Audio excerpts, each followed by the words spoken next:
Très chers amis, bonjour et bienvenue sur la saga des jeux. Aujourd'hui, pour continuer avec Axel, donc l'analyse des sets modulaires par cycle. Et ici, ce sera le cycle 3, donc Galaxy Most Wanted.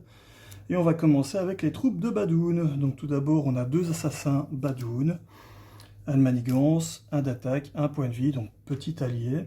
Avec une réponse forcée, après que l'assassin Badoon a engagé votre héros, il vous attaque avec plus 2 d'attaque.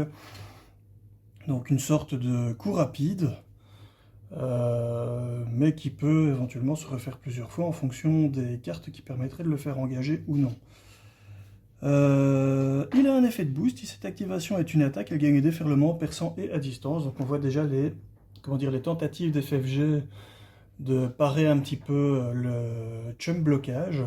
Autrement dit, le fait de bloquer avec des alliés, principalement avec lesquels il ne resterait plus qu'un PV, ce qui a été fortement hésité au départ. Et bien ici, voilà une tentative d'FFG pour dire « Ah ah, surprise, tu as bloqué avec ton allié, eh bien, tu vas prendre tous les dégâts excédentaires puisque ce boost donne déferlement. » Nous avons ensuite un fantassin Badoon en 3 exemplaires, 2 de manigance, 2 d'attaque. Donc voilà déjà des stats qui sont un petit peu meilleurs, 2 points de vie, ça reste un sbire assez facile à éliminer. Il a une réponse forcée après que le fantassin Badoon vous a engagé. Donc c'est la même condition de réponse forcée.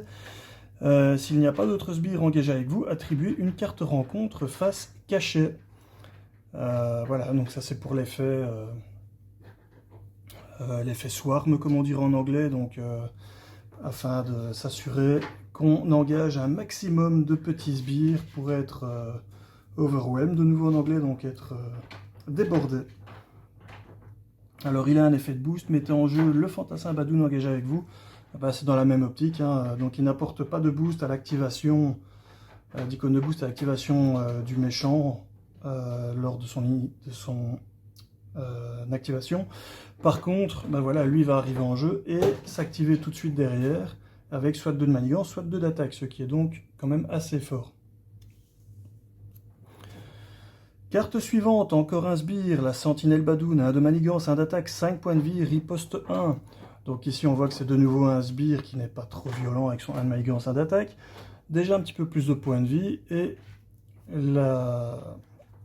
l'idée là derrière, c'est tout simplement que comme il a riposte, eh bien, c'est bien de ne pas le tuer en une fois. Donc c'est juste ça. C'est histoire qu'il fasse sa riposte au moins une fois. Il a un effet de boost. Donnez au méchant une carte d'état tenace, donc il le protège. Si le méchant a déjà une carte d'état tenace, cette carte gagne plus 2 icônes de boost pour cette activation. Donc potentiellement, ça peut être un 3 icônes de boost, alors que de base, il n'en a qu'une. Nous avons ensuite le lieutenant Badoon. Lieutenant Badoon qui, lui, par contre, a 2 de manigance, 2 d'attaque et 6 points de vie. Donc là, tout de suite, on commence à avoir des sbires un petit peu plus violents. Il a patrouille. Donc, pour rappel, tant que ce sbire est engagé avec vous, vous ne pouvez pas contrer la manigance principale. Une icône de boost et une icône d'effet de boost, avec comme effet, si cette activation est une manigance, cette carte gagne plus 2 icônes de boost pour cette activation. Donc, potentiellement, une manigance à plus 3. Et enfin, dernier sbire présent dans ce set, Seigneur de guerre Badoon avec 1 de manigance, 3 d'attaque et une réponse, 4 points de vie. La réponse c'est les attaques du Seigneur de guerre Badoon gagnent déferlement. Donc, sauf qu'ici ce n'est pas un effet de surprise, mais une fois de plus on voit qu'on a une recherche d'FFG pour empêcher le chum blocking. L'effet de boost c'est que si cette activation est une attaque, cette carte gagne plus 2 icônes de boost pour cette activation. Donc un effet qui revient quand même assez souvent. On voit qu'il n'y a quasi que des effets de boost sur ces cartes, très peu d'icônes de boost, mais que par contre beaucoup d'effets vont augmenter le résultat quand on calcule le nombre d'icônes de boost si une condition n'est pas rencontrée. Donc ici, ça me paraît évident. Ce premier set, donc le set troupe de Badoon, va aller dans les armées de sbires. Alors le second set qu'on va analyser, vient tout d'abord avec un soutien qui est permanent et qui a mis en place, le Milano. Donc le premier joueur contrôle le Milano, attention que ça c'est un pouvoir permanent, enfin c'est une capacité permanente, donc il va en fait servir de jeton de premier joueur en quelque sorte. Donc il va passer à chaque fois de joueur en joueur pour aller chez celui qui est considéré comme étant le premier joueur, je sais, je me répète. Et il a un pouvoir, une action, pilotage. C'est donc une ressource inclinée, le Milano, générer une ressource libre pour n'importe quel joueur. Donc c'est pas que pour vous, c'est pour n'importe quel joueur, mais c'est le premier joueur qui décide si oui ou non il va l'activer. Alors, ce set vient avec pas mal de cartes de rencontres assez fun, donc notamment le vaisseau rebelle qui est un environnement et qui va gagner renfort, donc il ne viendra jamais seul. Interruption forcée, quand la phase du méchant se termine, infligez un dégât à chaque joueur. Pas over violent, mais quand même une petite épine dans le pied dont il va falloir se débarrasser malgré tout assez vite. Et évidemment, plus on est nombreux à jouer, plus l'effet de la carte sera forte. Action du premier joueur, uniquement donc. Incliner le Milano et dépenser 2 ressources de n'importe quel type pour défausser cette carte. Il n'y a pas d'autre solution de s'en débarrasser puisque c'est un environnement. Sauf évidemment jouer avec d'autres sets modulaires qui ont des environnements et qui disent se débarrasser des autres environnements en jeu, comme par exemple avec Absorbing Man. Alors deuxième carte, c'est une traîtrise, la coque perforée, qui a péril. Donc pour rappel, quand on résout cette carte, les autres joueurs ne peuvent pas nous aider. Et si c'est comme dans Arkham, même ne peuvent pas nous parler. Autrement dit, nous aider à réfléchir. Une fois révélé, choisissez une option. Incliner le Milano, dépenser les ressources suivantes, donc 2 ressources mentales, ou infliger 3 dégâts au premier joueur. Puisque c'est le premier joueur qui aura le Milano, en gros, c'est lui qui... Enfin non, je dis des bêtises, puisque ça peut tomber sur n'importe quel joueur, et il devra donc décider s'il incline le Milano, fait 3 dégâts au premier joueur, ou paye les 2 mentales. Donc le premier joueur n'a peut-être juste rien à dire, si ce n'est pas lui qui a pioché la carte. Ensuite, livraison spéciale. À nouveau une traîtrise, une fois révélée, Alter Ego, vous pouvez incliner le Milano. Si vous ne le faites pas, le méchant manigance avec plus 1 de manigance. Donc une activation gratuite, ça fait toujours plaisir. Et une fois révélé en héros, la même chose, mais avec plus 1 d'attaque. Donc de nouveau une activation gratuite du méchant. Alors, nous avons la canonnade, qui est une manigance annexe, qui a entrave 3 par joueur. Donc quand cette carte est révélée, placez 3 menaces par joueur dessus. Action du premier joueur, incliner le Milano et retirer 3 menaces de cette manigance. Et elle arrive de façon native avec une manigance sur elle. Donc on voit qu'on ne pourra pas s'en débarrasser très facilement si on est en multijoueur, puisqu'on devra la contrer de façon classique, et le Milano ne pourra être utilisé qu'une fois par tour. Par contre, en solo, c'est vraiment pas un souci. Et elle a une petite icône de... J'ai oublié son nom, mais d'augmentation de boost. Donc pour rappel, à chaque fois que vous tirez une carte pour compter le nombre d'icônes de boost qu'elle contient, vous y rajoutez plus une icône. Donc... Ensuite, vous avez la traîtrise Angle Mort, qui a de nouveau péril. Une fois révélé, choisissez une option, incliner le Milano, dépenser les ressources suivantes, cette fois-ci sont 2 ressources de force, ou sonner le premier joueur. Donc, fort similaire à la coque perforée. Et enfin, nous avons la perte d'énergie, qui est à nouveau une traîtrise, qui a à nouveau péril, et qui a plus ou moins donc la même révélation. Choisissez une des options suivantes, incliner le Milano une fois de plus, ou payer les 2 ressources suivantes, cette fois-ci sont 2 ressources énergie, ou enfin défausser une carte prise au hasard dans la main du premier joueur. Donc le premier joueur, c'est le pilote, et systématiquement, il va lui arriver quelque chose. Sauf si vous décidez de payer donc les 2 ressources énergie, ou mentale, ou force. Voilà donc pour ce set contrôle du vaisseau. Alors pour moi, celui-ci est un petit peu plus difficile à classer. Pourquoi? Tout simplement parce que si vous jouez en solo, vous avez le Milano, qui est un bonus, et toutes les autres cartes sont là pour un petit peu contrer ce bonus, et régulièrement vous empêcher de l'utiliser.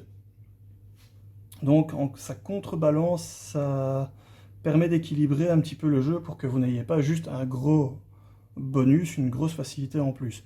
Par contre, si vous jouez en multi, eh bien, étant donné qu'on n'a qu'un seul Milano, une seule possibilité d'aide, et que l'on pourrait piocher plusieurs cartes de ce set comme carte de rencontre pendant la phase des révélations de cartes de rencontre, eh bien, là pour moi ça devient plus du coup un set de contrôle.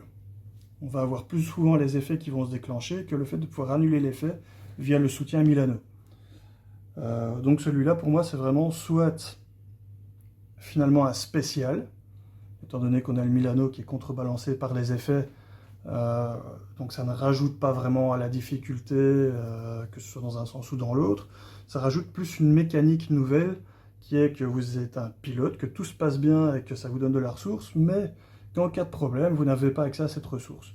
Par contre, en multijoueur, là, vous serez souvent confronté au problème de ces cartes-ci, et donc c'est une tentative de vous contrôler via le deck.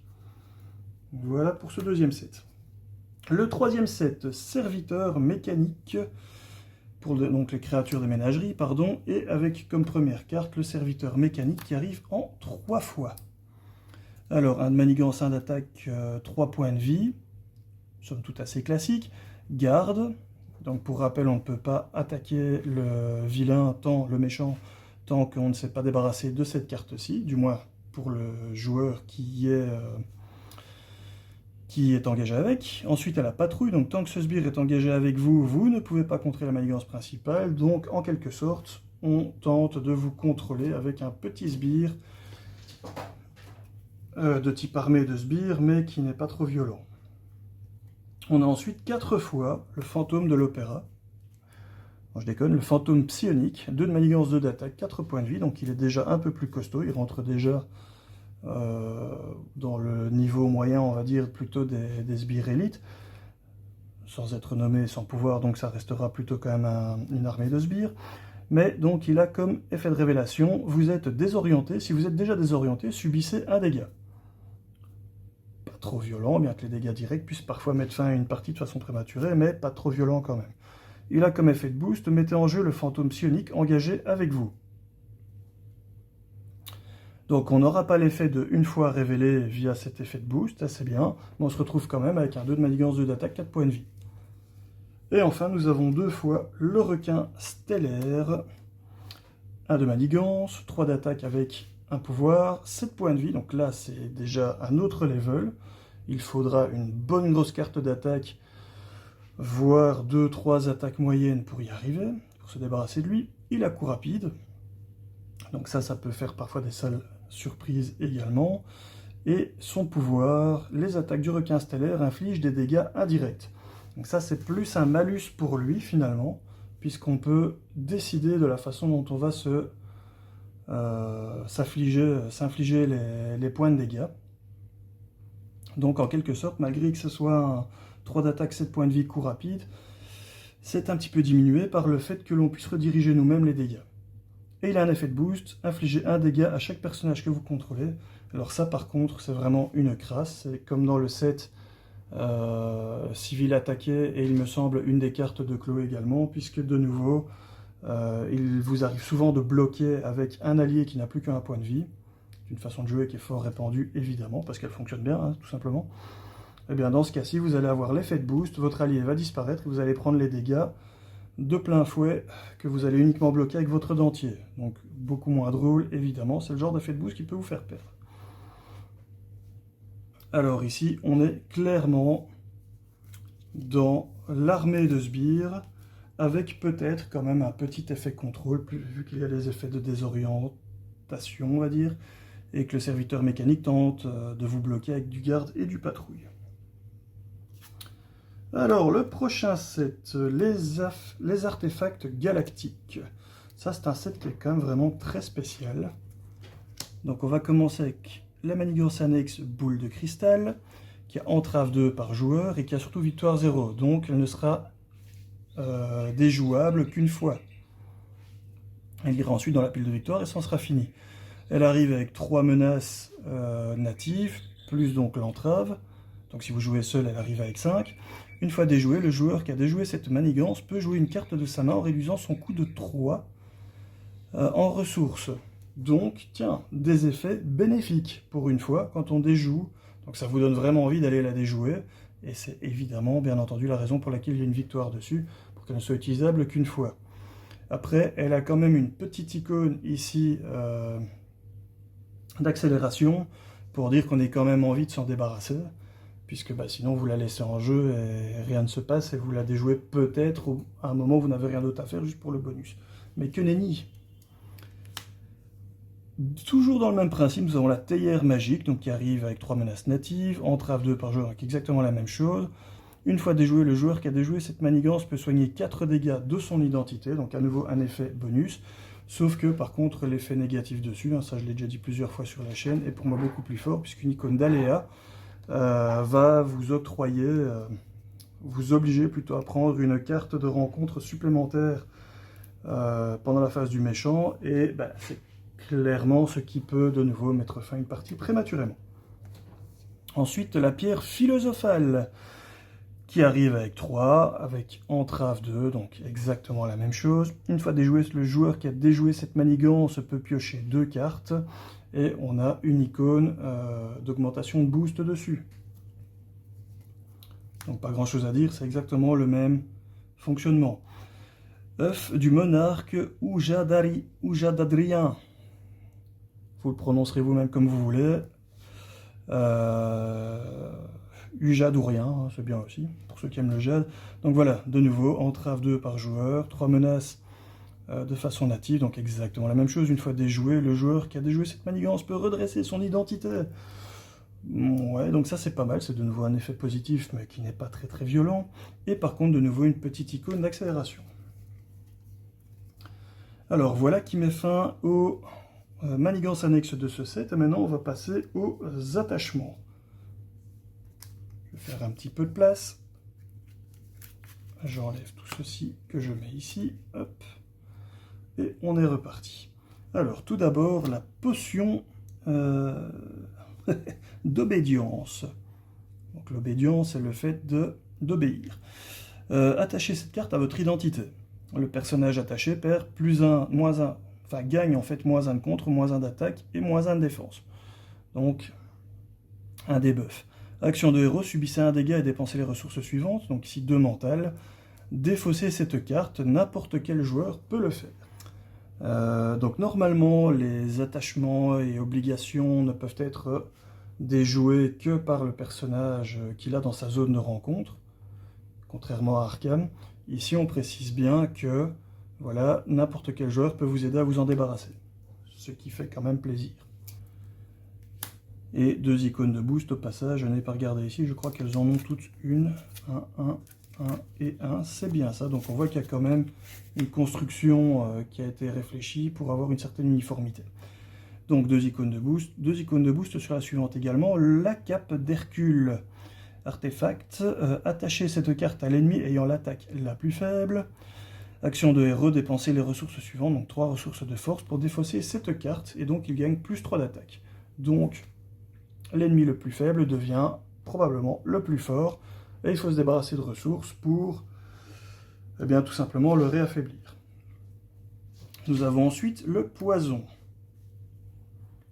Artefact, attachement, attachez cette carte à votre identité, interruption forcée. Quand votre tour commence, placez un jeton de poison sur cette carte, ensuite subissez un dégât pour chaque jeton de poison sur cette carte. Donc on voit que si on ne s'en débarrasse pas très vite, elle va finir par nous avoir à l'usure. Action de héros, dépensez 3 ressources de différents types. Donc bonjour Jubilee qui va se débarrasser de ça très facilement. Pour défausser cette carte. Et de nouveau, n'importe quel joueur peut le faire. Attention que c'est n'importe quel joueur peut faire l'action dans son intégralité. On ne peut pas donc dire, moi je paye une mentale, toi une physique, notre ami de l'autre côté de la table paye l'énergie, hop, c'est bon, on s'en débarrasse. Non, c'est le même joueur qui doit payer les 3 ressources. Alors ensuite, nous avons la veste du Beyonder. Ce que j'adore, ce sont tous les clins d'œil à tous les personnages vraiment célèbres de la série, qui ne parlent peut-être pas à tous ceux qui jouent au jeu, mais quand même à ceux qui lisent les comics. Donc, cette veste, qui est de nouveau un attachement, attachez cette carte à l'ennemi ayant la manigance la plus élevée. Nous avons une icône d'accélération de boost, d'augmentation de boost dessus. Et à nouveau une action de héros pour s'en débarrasser. Placer 2 menaces sur la manigance principale et dépenser 2 ressources du même type pour défausser cette carte.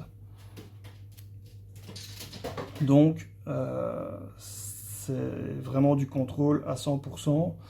Et en plus, avec 3 icônes de boost, c'est peut-être une des plus sales cartes de ce set. Et enfin, pour finir, le bâton de puissance Vendarien. Attachez cette carte à l'ennemi ayant la manigance la plus faible, icône d'aléa, donc c'est de nouveau une crasse. Action de héros, dépensez les ressources suivantes, 3 ressources énergie pour défausser cette carte. Donc on essaye vraiment de nous faire perdre du pognon à crever, pour nous ralentir, nous empêcher de jouer. Tous ces attachements sont vraiment quand même assez sales. Et pour contrebalancer, nous avons les manigances annexes qui sont difficiles à retirer vu le nombre de menaces qu'il y aura généralement dessus, mais qui, la plupart du temps, ne nous donnent finalement qu'une icône pas trop problématique à gérer si ce n'est celle d'aléa, et qui surtout nous donnera un bonus une fois déjoué. Donc je place tout ça dans contrôle. Alors la suivante, la pierre de pouvoir, qui pour moi est une carte qui est un set modulaire elle toute seule, et qui va gentiment rentrer dans ce que j'appelle les sets spéciaux, puisqu'elle va changer en fait la mécanique de jeu sans donner un bonus aux méchants ou au groupe de héros. C'est vraiment juste pour avoir une façon de jouer qui est différente. Lors de la mise en place, attachez cette carte au méchant, elle est permanente, donc on ne peut pas s'en débarrasser d'une manière ou d'une autre. Elle va donner +1 de manigance ou contre et +1 d'attaque à celui qui y sera attaché. Et elle a comme réponse forcée, après qu'un héros ou un méchant a infligé au moins 3 dégâts au personnage attaché en une seule attaque, attachez la pierre de pouvoir au héros ou méchant attaquant. Voilà, donc c'est un peu une sorte de bras de fer pour savoir qui va avoir cette pierre, ce qui va accélérer justement soit la victoire ou la défaite de notre groupe de héros en fonction de si on est capable ou pas de mettre une grosse mandale de temps en temps au vilain, ou si lui est capable ou pas de le faire également. Donc ça change un petit peu la partie avec du tac au tac. Donc c'est pour moi un set qui rentre dans la catégorie spéciale. Alors ensuite nous avons les pirates de l'espace. On va commencer avec la manigance annexe. Sonnez l'alerte. Chaque ennemi gagne +1 d'attaque. Donc c'est pas que les pirates de l'espace, c'est tout le monde. Elle rentre avec 2 manigances par joueur. Donc ça va, la plupart, surtout en solo, mais la plupart des héros peuvent s'en débarrasser en une inclinaison. Il y a une icône d'effet de boost. Pas d'icône de boost par contre, donc jusque là c'est pas encore trop méchant non plus. Et l'effet de boost c'est justement révéler cette carte. Tout simplement. Alors dans ce set, nous avons 4 fois le flibustier. Le flibustier qui a 1 de manigance, 2 d'attaque avec un pouvoir, 3 points de vie, donc un sbire, pour l'instant vu les stats, encore assez facile à détruire. Il a coup rapide, donc si vous êtes en héros de nouveau, ça peut faire un petit effet de surprise qui peut mettre fin à une game, hein, pourquoi pas. Il a donc une réponse forcée lorsqu'il attaque, et après que ce sbire vous a attaqué et blessé, retirez de la partie la carte du dessus de votre deck. Donc voilà, un effet, je ne pense pas que ça ait été réitéré depuis, mais un effet de carte qui va vider votre deck petit à petit. Donc ça peut être marrant de le jouer par exemple avec Thanos, qui pourra arriver à passer sa première manigance principale, qui va vous vider la moitié du deck en faisant le snap, et à côté de ça vous avez les flibustiers qui vous vident le deck aussi quand ils vous touchent.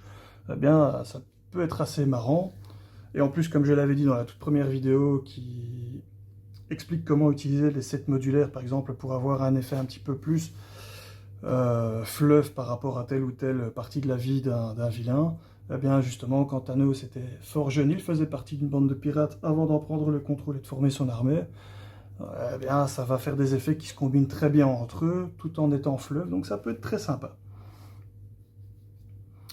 Donc une icône de boost et une icône d'effet. L'icône d'effet, donc donner au méchant une carte de boost supplémentaire pour cette activation. Donc en gros, on va juste lui donner un +1 et lui faire piocher encore une carte supplémentaire.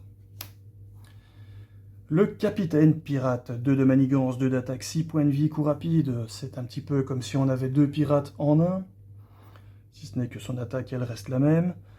Réponse forcée, ça va être la même. Après que ce sbire vous a attaqué et blessé, retirez de la partie une carte prise au hasard dans votre main, au lieu d'être dessus du deck. Donc, non seulement ça vide votre deck et vos options pour la suite, mais en plus ça va vous faire de la ressource en moins pour votre prochain tour. Donc il est quand même un peu plus costaud. Et ensuite, son effet de boost, donner au méchant une carte de boost supplémentaire pour cette activation. Là, c'est exactement la même chose. Et ensuite, pour finir, nous avons 2 fois le code d'honneur des voleurs, qui est une traîtrise. Une fois révélé, défausser des cartes du dessus d'écran contre, jusqu'à ce qu'un sbire criminel soit défaussé. Ils sont évidemment tous criminels, attention qu'ils ne sont pas les seuls, donc il peut être assez fun de les mélanger avec d'autres sets qui ont le mot-clé criminel, comme par exemple tous ceux, mais j'en parlerai plus tard, qui viennent avec de hood, la capuche en français. Mais ta capuche. Donc voilà. Qu'est-ce que je racontais avant de dire cette bêtise? Jusqu'à ce que vous ayez défaussé un criminel, ensuite révéler ce sbire et donner une carte d'état tenace à ce sbire et une carte de boost face cachée au méchant. On est donc bien dans un archétype avec beaucoup de petits sbires, un chef sbire un tout petit peu plus costaud pour quand même donner un petit peu de variété, de quoi aller chercher du sbire, le mettre en jeu, et de quoi booster les sbires qui sont en jeu également. Donc on a de nouveau bien une armée, que j'aime assez bien d'ailleurs, parce que je ne la trouve pas trop compliquée, tout en étant quand même un petit défi.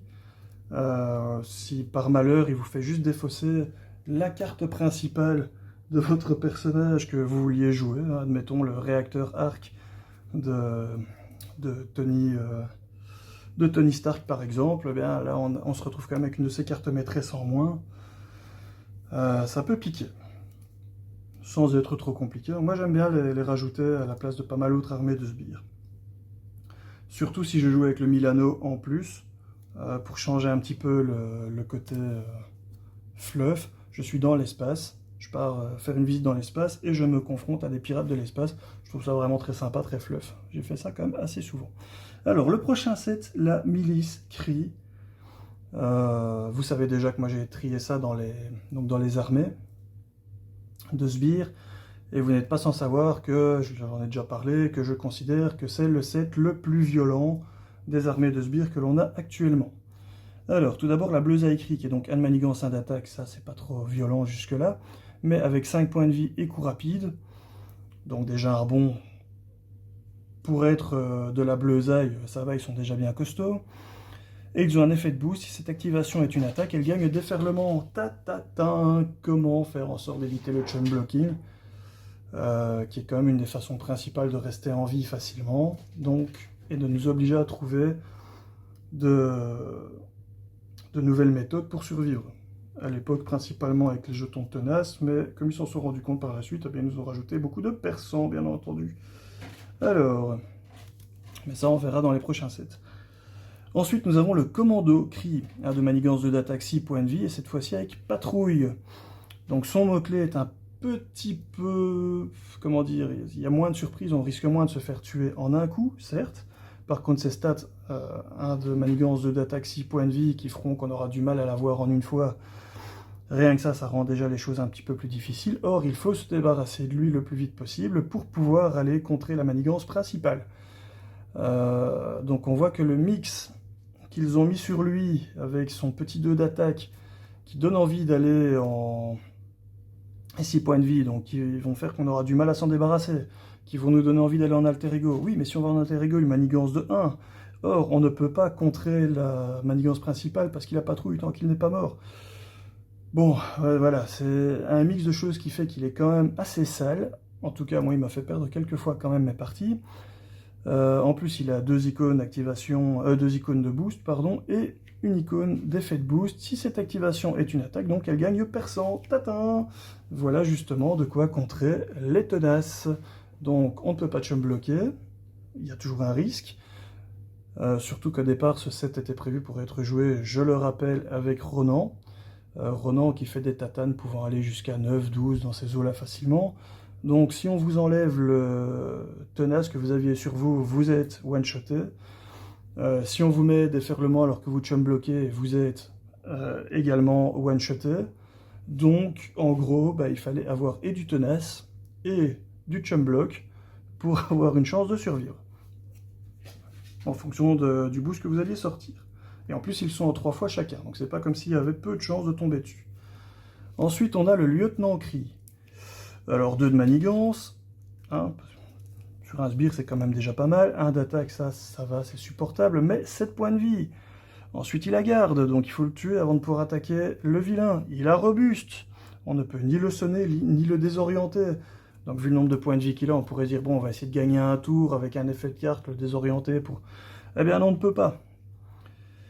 Il n'a pas d'icône de boost. Waouh, ça c'est bien.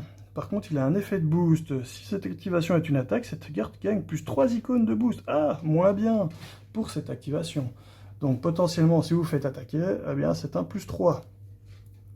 Et il arrive en 2 fois dans le set, donc c'est quand même une giga crasse.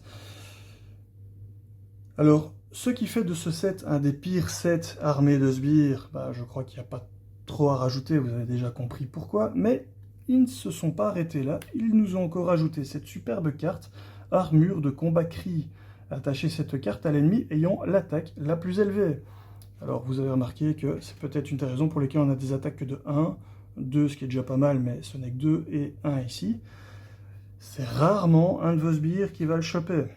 Surtout qu'en général, quand vous avez déjà mis cette armée de sbires là, vous n'allez pas encore ajouter d'autres sbires, à moins que vous ayez vraiment envie d'avoir une difficulté astronomique, mais donc c'est très souvent le vilain qui va l'avoir.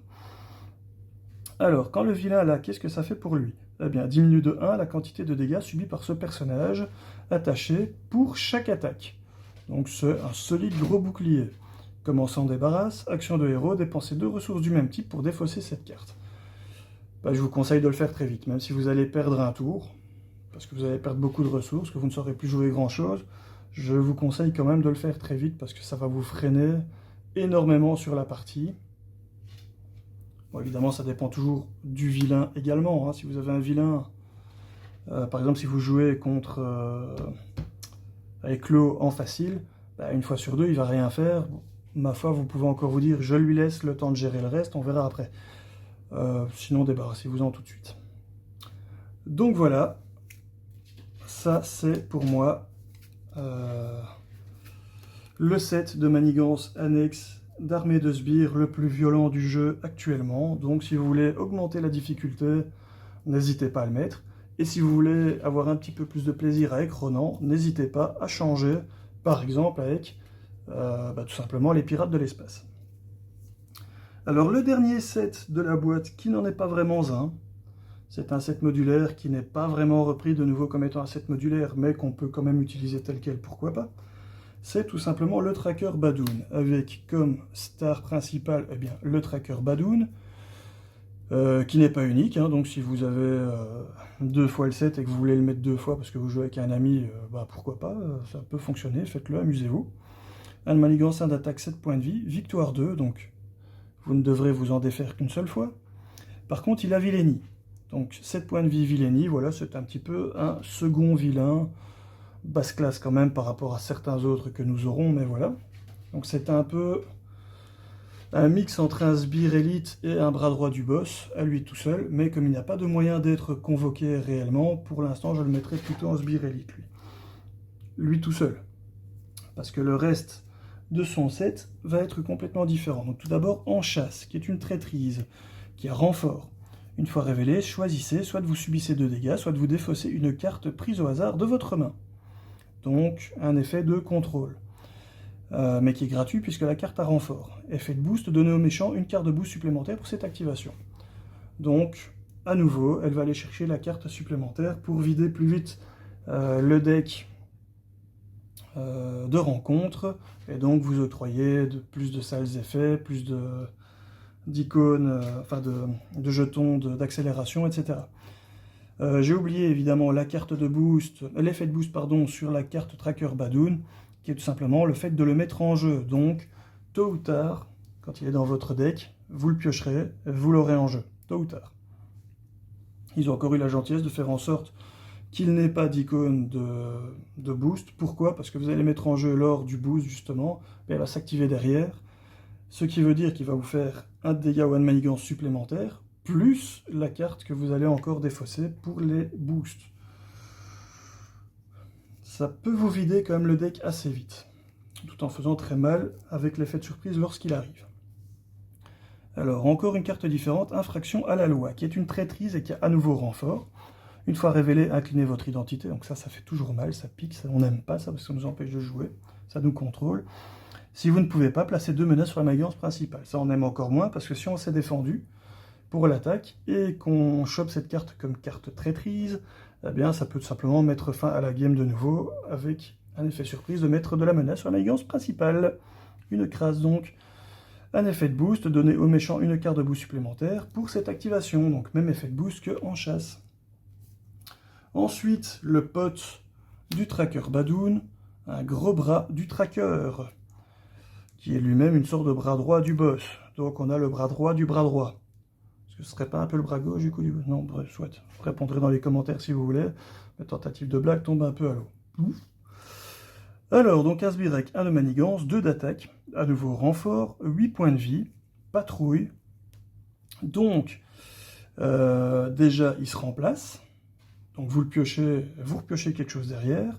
Un de manigance, 2 d'attaque, pas trop violent encore, mais 8 points de vie, il vous faudrait quand même 2 tours minimum, en général, pour vous en débarrasser. Si vous ne vous en débarrassez pas, vous ne pouvez pas contrer la manigance principale, et en plus, si vous le tirez en boost, eh bien, vous avez le boost maximum, presque le maximum, puisque maintenant on en a 4, mais qui est de 3. Pas très sympathique, c'est donc de nouveau une sorte de sbire élite. Ils ne sont pas uniques, mais enfin, gros bras du tracker, c'est juste qu'on ne connaît pas son nom, il est anonyme, mais a priori, il pourrait être unique. En tout cas, si vous avez une seule fois le set dans votre collection, de toute façon, vous ne l'avez qu'en une fois. Donc, plus ou moins des personnages uniques. D'où le fait que j'appelle ça plutôt des sbires, des élites, mais voilà. Et enfin, la manigance annexe, retrouver les fugitifs, de nouveau avec renfort. Entrave 3 par joueur. Une icône dont j'ai oublié le nom déjà depuis la dernière fois et que j'ai pas été vérifié. Donc voilà, mais en gros, rappel, icône qui vous empêche de manigancer, de contrer la manigance principale, tant qu'elle est présente. Et elle arrive donc avec 2 menaces natives sur la manigance principale. Et si vous la tirez en boost, vous avez 3 icônes de boost. Bon, que dire de ce set? Nous avons donc un tracker Badoon qui a Villainy et beaucoup de points de vie. Donc potentiellement un bras droit du boss, vu que c'est quand même une sorte de personnage unique malgré tout. Même s'il n'a pas son icône de personnage unique. Quand vous l'aurez comme boost, d'office vous le mettrez en jeu. Donc, jusque-là, on ne peut pas passer à côté. Toutes les autres cartes du set ont renfort, ce qui veut dire qu'en quelque sorte, ça va aller brasser, sonder plutôt le deck de rencontre assez vite. Donc, tôt ou tard, vous tomberez dessus. Et ça accélère la rencontre avec ce personnage. Donc, pour moi, c'est une sorte de bras droit du boss, mixé sbire élite. Celui-ci, c'est une sorte de sbire élite également. Ici, vous avez des effets de contrôle. Et encore un effet de contrôle. Donc, j'ai vraiment du mal à trier, parce que chaque effet que font ces cartes sont un petit peu différents. Vous empêchez de contrer, vous tapez très fort, potentiellement vous one-shotez via un effet de surprise, et vous empêchez de contrer, le tout avec du renfort qui fait que vous sondez votre deck plus vite. Bon, eh bien, enfin le deck de rencontre. Donc moi je classerai tout ça dans une catégorie mix. Donc, pour rappel, du mix, troupe Badoon, sbire, pirate de l'espace, armée de sbires, serviteur mécanique, armée de sbires, donc là on est bien fourni en armée de sbires, bleu à écrit, armée de sbires, on pourrait presque dire d'élite, les artefacts galactiques du contrôle, la pierre de pouvoir spéciale, et enfin le contrôle du vaisseau. En multijoueur, eh bien contrôle, et en solo, tout simplement du spécial. Voilà les amis, merci d'avoir regardé ceci jusqu'au bout, et dans quelques instants, pour de nouveau vous faire tout ça sur le PC de façon un petit peu plus jolie avec une tier list. Et voilà les amis, nous revoilà sur la page des tier list où on va à nouveau replacer tous les sets modulaires afin que vous ayez tout simplement une vue plus claire et que vous ayez l'occasion de faire un print screen si ça vous tente. Alors on va replacer tout ce qu'on vient d'analyser au préalable, donc les troupes Badoun que j'avais mis en armée de sbires. Là c'est vraiment du monoclassé. Les pirates de l'espace également en armée de sbires. La milice Kree également en armée de sbires. Slash unité d'élite pour ceux qui voudraient pimenter. C'est pour moi à l'heure actuelle l'armée de sbires la plus puissante que nous ayons. Donc n'hésitez pas à l'utiliser pour augmenter la difficulté de toutes les parties que vous pourriez mener en changeant donc une armée de sbires par une autre. Ensuite on a la ménagerie, armée de sbires également, slash contrôle.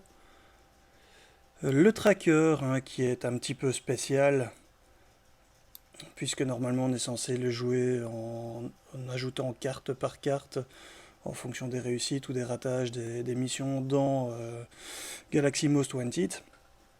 Mais vous pouvez l'utiliser en prenant le set dans son intégralité également. Dedans, il y a le tracker lui-même qui est, comme j'ai expliqué juste au préalable, qui est une espèce de bras droit du boss, voire bras droit du boss slash unité d'élite. Puis on a son garde du corps là, qui est unité d'élite slash armée sbire, mais costaud, plus quelques cartes de contrôle.